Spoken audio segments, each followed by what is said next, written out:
The Orcs found in That Time I Got Reincarnated as a Slime are probably one of the most misunderstood races in the series, but they are also arguably the most important as well, being responsible for the explosive growth of not just Rimuru but his monster nation as well. So in continuation of my series breaking down all the races found in Tensura, in today's video I'll be covering the Orcs and High Orcs, and as usual I'll go over aspects like their origin, history, culture and many more. Also a spoiler warning because I will be discussing about topics from the light novel, and if you enjoyed the video or have any other suggestions, feel free to leave a comment down below and give a like as well, it really helps a lot.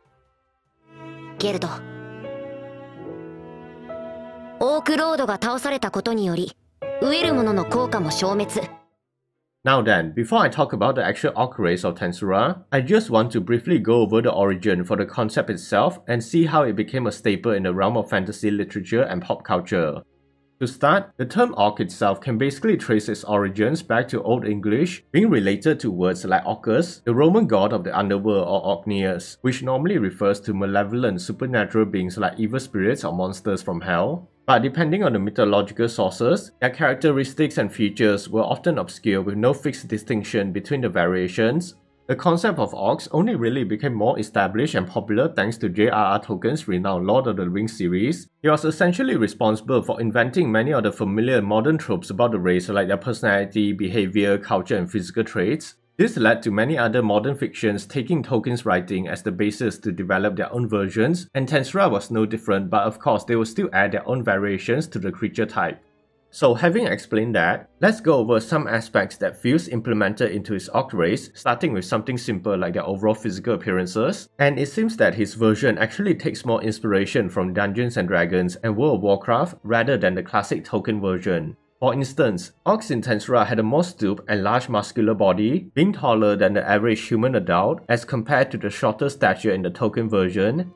Furthermore, when it comes to their facial features, his version also has more porcine features, such as possessing broad faces with snout-like noses, eyes that are small and beady, and having prominent lower canines, which are all traits similar to that of a boar. This depiction can actually be found in one of the earlier editions for orcs in D&D, but I'm quite certain he was slightly more influenced by Dragon Quest because in Japan, this was the series that really popularized this particular design for orcs. Even other animes seem to follow this design over the Tolkien version. Also, it seems that the skin tone of the Tensura orcs don't really follow the stereotypical colors we will normally see as well, like green, grey or black, instead going with something more evidently their own.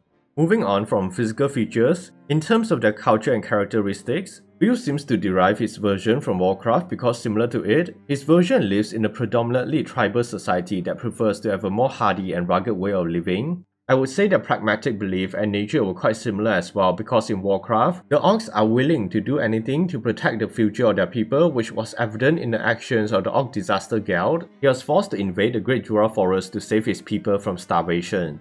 And since I mentioned the Orc Disaster, during this instance, the orcs actually behave more like the stereotypical brutal and violent orcs we know of today. However, I did prefer that in a similar fashion to the Warcraft version, the orcs in Tensura were only behaving in this manner because they were corrupted and manipulated by an evil force, and they are not actually an inherently evil race, offering a more nuanced portrayal of the race itself that is not like conventional orcs. In any case, let's discuss more on the actual characteristics of the orcs that are unique to Tensura, like their origins and how they came to exist. So similar to most races found in Tensura, the orcs were a byproduct of the experimentations done by the ancestor Twilight Valentine. Essentially, they were descended from the lycanthropes that Twilight had first created through the hybridizing of humans with different magical beasts. This gave lycanthropes the ability to transform into their respective beast forms, but after generations of breeding. Some had lost this ability, which resulted in a permanent fusion of their human and beast traits, ultimately leading to the creation of the orc race, whose predecessor likely used to be some type of boar-man lycanthrope, hence their porcine features. Also, because orcs were basically a degeneration of their former ancestors, they were treated as low-level, unintelligent monsters similar to goblins with abysmal threat levels as well, ranging from rank D to C. Their lifespan was also relatively low, normally living between 40 to 50 years, although they did make up for it with their high reproductive abilities. This was actually the reason how they managed to proliferate quickly, and even though they were often regarded as selfish savages incapable of cooperation, it seems that during some point in their history, they were able to establish an orc kingdom in the land of Orbic, which was quite surprising for the race. And this had only happened because the Orbic royal family that served as the representative for the entire orc race were made up of highly intelligent high orcs, more on them later. Anyways, going over the Orc Kingdom itself, despite having an Orc King to lead them, their nation doesn't exactly adhere to a feudal system, rather it was closer to a federation of 10 tribes just working together. They live a mostly primitive lifestyle, performing tasks like farming, mining and logging, although it was noted that the beer produced from their cultivated grains was quite exceptional in quality. Furthermore, because Orbic shares a border with the domain of Carrion, Frey and Milim, the Orcs never had a need for a military presence contrary to the 200,000 Orc army we saw during the Orc disaster incident. In fact, most of their healthy adults were simply laborers with only a small portion of them being warriors. That's why they will simply offer the goods they produce as tributes or providing labor to the surrounding demon lords in exchange for protection against monsters. Having said that, the Orc Kingdom eventually became an inhospitable wasteland and the reason wasn't really mentioned in the anime. What happened was around 70 years before the start of the anime, a spatial rift between the spiritual world and cardinal world had opened around the area. However, because none of the surrounding demon lords instantly dealt with the rift, a few insectas managed to escape and ravage the land along with the dimensional energy from the rift had also greatly destroyed and altered the environment, which ultimately caused a famine and drought. Many orcs had died from starvation, and this was the catalyst that resulted in the birth of an Orc Lord because apparently within the Orbic royal family, their bloodline had the potential for an Orc Lord to be born naturally every few centuries, or through the method of cannibalizing the flesh of another royal family member. So the previous Orc King had essentially sacrificed and offered his flesh to keep his son alive, which allowed him to evolve into an Orc Lord. Now regarding the Orc Lord, they are highly intelligent with amazing regeneration abilities, being able to even regrow limbs, and they roughly have a threat level of rank A. They will also acquire the unique skill Starved, giving them the ability to devour people or creatures to enhance their regenerative capabilities, and to increase their own strength depending on the level of the things they consumed. Additionally, this skill can be given to their subordinates, causing the affected to have a constant feeling of hunger but their strength will increase the hungrier they get. It can even connect all under the Starve effect through a collective mental link, and any benefits such as physical attributes or sometimes the skill they acquire through consumption will be shared with everyone, although it wasn't a guarantee. Furthermore, the Orc Lord will learn the art Chaos Eater as well, which allows him to attach a corroding effect to his attacks that will devour everything it touches, including the spiritual body of a target. Although if the target has a high enough resistance or powerful regenerative powers, the corrosive effects can be overpowered. And outside of the Orc Lord, only the 5 generals under his command were capable of using Chaos Eater. That said, after evolving into an Orc Lord, he still couldn't save his people and on the brink of death, he was saved by the Margin Gelmet, and this was when he would receive his name Gelt from the Margin. However, driven by desperation to save his people, Gelt became corrupted by the evil nature of Gelmet and was forced to use the effects of Starve on his people despite knowing the trauma that it would cause them. He would then lead over 200,000 orcs to invade the Great Jura Forest at the behest of Gelmet, and it was during this invasion that Gelt had evolved once more into an Orc Disaster, which was the next stage after an Orc Lord. Basically, he reached this level by consuming Gelmet, and as an Orc Disaster, his strength was equivalent to a Demon Lord Seed, meaning he has a threat level of the Special A rank. This also greatly improved many of his existing traits like increased strength, intelligence, skills, and regenerative capabilities. But as we all know, he ultimately still lost to Rimuru and the Orc Disaster incident would end. After the conflict, only 150,000 orcs remained and Rimuru would establish the Great Jura Forest Alliance to help them resettle within the forest.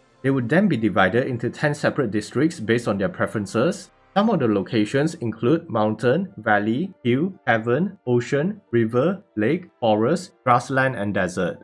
They were also given names so that they can evolve into High Orcs as a way to briefly resolve the hunger issue and reduce their reproductive capabilities to prevent overpopulation in the future. This process took 10 days and 10 nights and they are named after their districts followed by a number and alphabet to indicate their gender. For example, males from the mountain district will be named Mountain 1M and females will be named Mountain 2F and so on. Also, there were another 2,000 elite Orc warriors led by the son of the deceased Orc Disaster that decided to join Rimuru's nation. Because of the yellowish tint of their aura, Rimuru would name them as Yellow 1, Yellow 2 and so on. The son of the Orc Disaster on the other hand was given the name Gelt to honor his father and he was declared the new Orc King. With that, they all evolved into High Orcs, which caused their intelligence to greatly increase and their lifespan became longer as well, being able to live anywhere from 50 to 70 years on average. As for their threat levels, the 150,000 orcs had a C rank, while the 2,000 elite orcs averaged between C+ to B rank. Then for Geld, because he was already a High Orc, he had evolved into an Orc King instead, which was similar to an Orc Lord but minus the unique skill stack. Although he acquired another skill called Gourmet, and this granted him abilities such as Stomach, Receive and Provide. The latter two were acquired by the entire Orc race, while only the 2000 elites had access to all three abilities. This essentially gave Geld and his people access to a dimensional space where they can store, share or transport items with each other regardless of the distance, and the only limitation was their capacity. But that wasn't all, because Geld and the 2000 elites will receive even more skills during Rimuru's Harvest Festival. They were able to evolve once more, although they were still considered High Orcs, allowing them to obtain the skills Steel Strength, Iron Wall and Full Body Armor, which helped to greatly improve their defensive capabilities. In addition to those, Geld and several of his more senior officers will acquire the skill of Earth Manipulation, giving them the ability to control Earth. With that covered, I want to briefly talk about the impact that the High Orcs had after joining the Tempest Federation. So Geld along with the 2000 elites would serve as the core labor force of the nation, and they quickly became skilled workers after learning from the Dorwin brothers. However, I did find it sad that many of the Orcs were quite hard on themselves, and the reason they were working so hard for Tempest was because they still felt remorse over their actions, wanting to repent through brutal labor. But despite that, they were definitely essential in the construction boom of Tempest, helping to realize many of Rimuru's construction projects. Also thanks to their Stomach ability, they were able to completely change the transportation network of Tempest, allowing them to have a more efficient and effective method of transporting goods and materials, as well as improving the storage of said items. For instance, getting fresh fish was something quite uncommon in the world, but using Stomach, they can literally catch the fish fresh and get it back to town in just a few minutes to be eaten. However, the only limitation was the volume they can transport with Stomach. But continuing on, the 10 Orc districts were also quite important for the growth of Tempest because thanks to their diverse locations, each district was able to consistently trade their own specialty products and resources with Tempest, making gathering, mining, farming and harvesting materials extremely easy. It was also thanks to this trade relationship that Rimuru was able to use the experience as the foundation to implement a more refined trading and transportation system on a global scale, basically changing the concept forever and allowing Tempest to become a trade hub.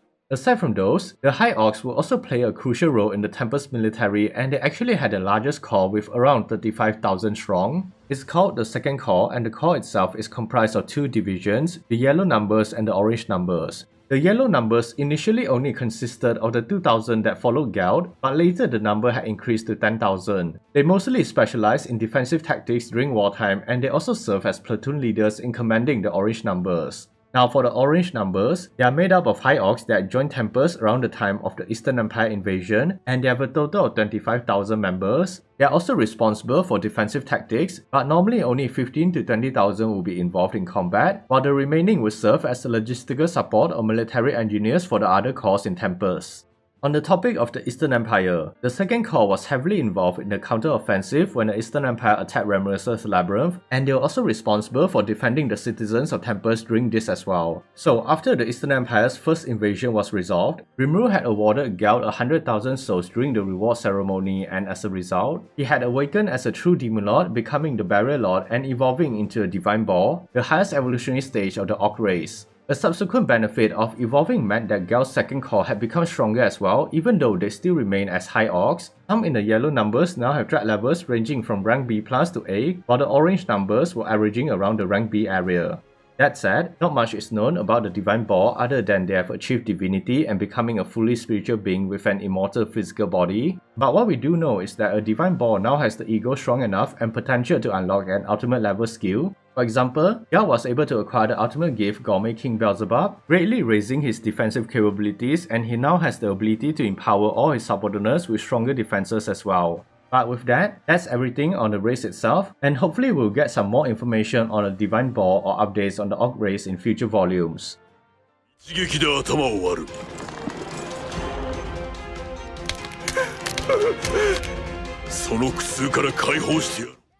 Anyways, the Orcs definitely had a rough time. They were never inherently bad and had only wanted to save their people, but it was their desperation that allowed them to be corrupted and manipulated by evil people. But ultimately, I'm just glad that Rimuru was able to help them find a place to call home, and seeing their progression, especially the best Papa Geld, just felt amazing. So hopefully I was able to provide more insight on the High Orcs, and if I missed anything, feel free to let me know in the comments down below. Also, if you enjoyed the video, remember to leave a like for the YouTube algorithm, subscribe to the channel, and hit that notification button if you want more breakdowns like this in the future. Thanks for watching, and as always, stay safe everyone.